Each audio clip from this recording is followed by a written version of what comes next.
Admit that we still have a long, long way to go.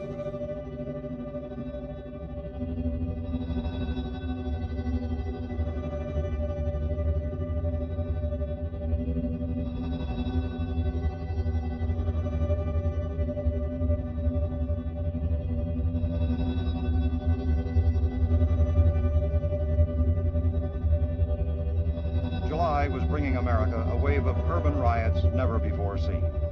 The desperate cry of the poor of all races was demanding the nation's attention.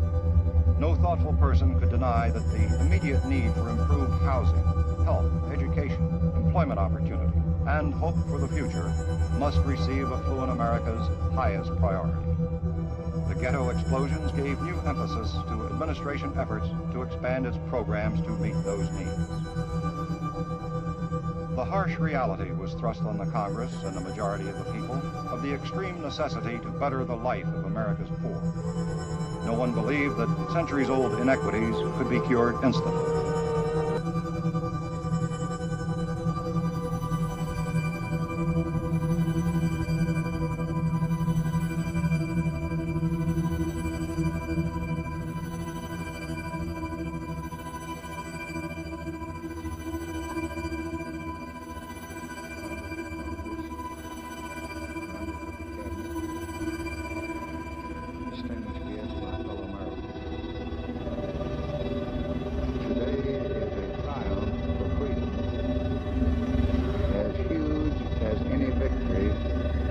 Ever been won on any battlefield.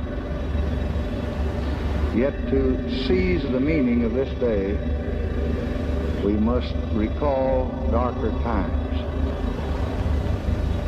3.5 centuries ago, the first Negroes arrived at Jamestown. They did not arrive in brave ships in search of a home for freedom. They did not mingle fear and joy in expectation that in this new world anything would be possible to a man strong enough to reach for it. They came in darkness and they came in chains. And today we strike away the last major shackle of those fierce and ancient bonds.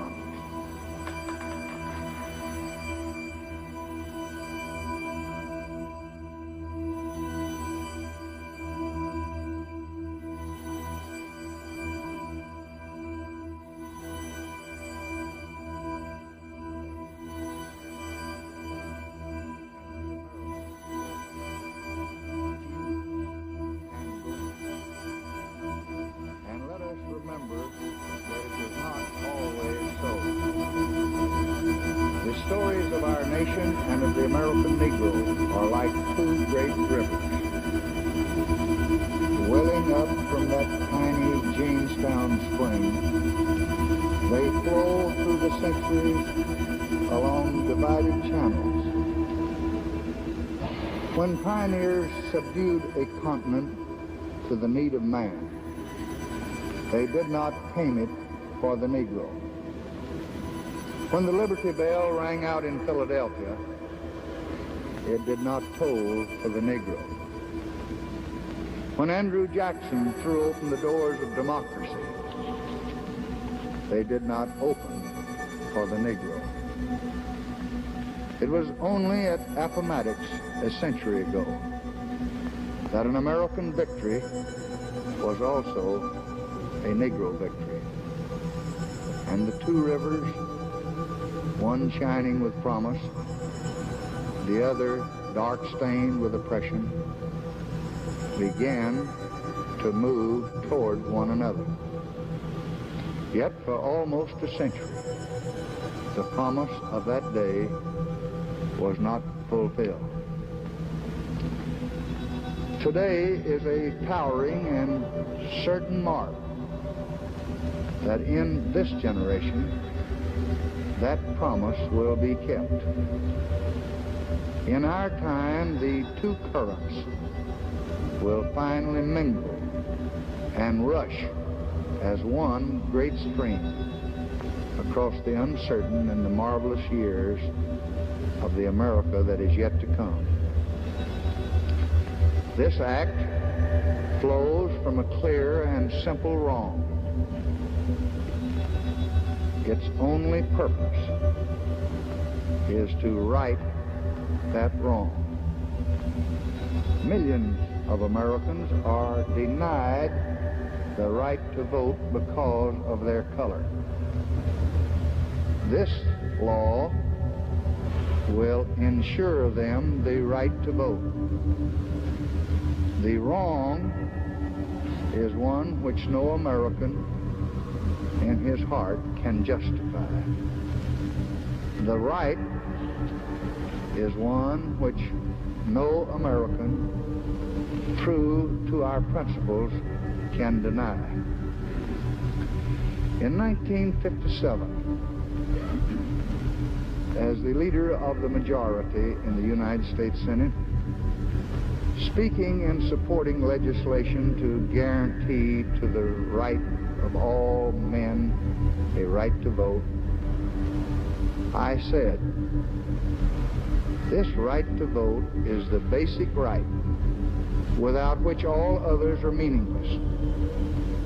It gives people as individuals, control over their own destinies.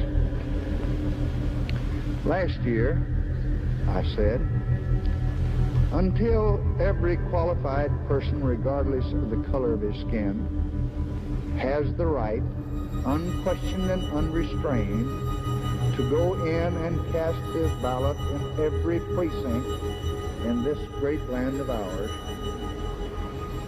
I am not going to be satisfied.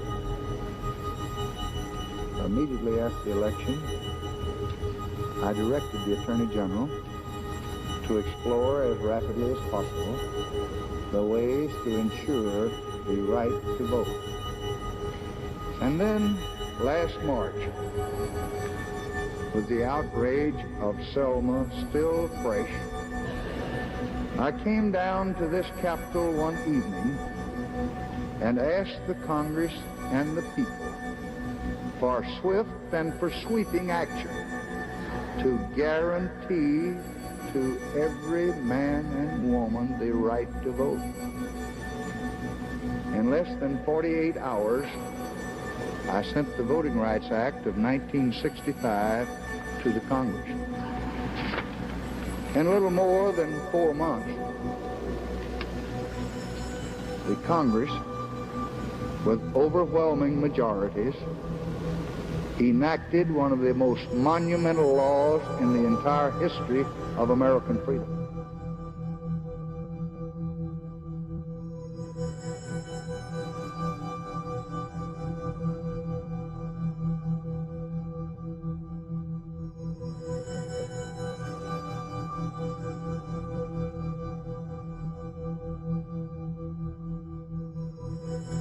Admit that we still have a long, long way to go.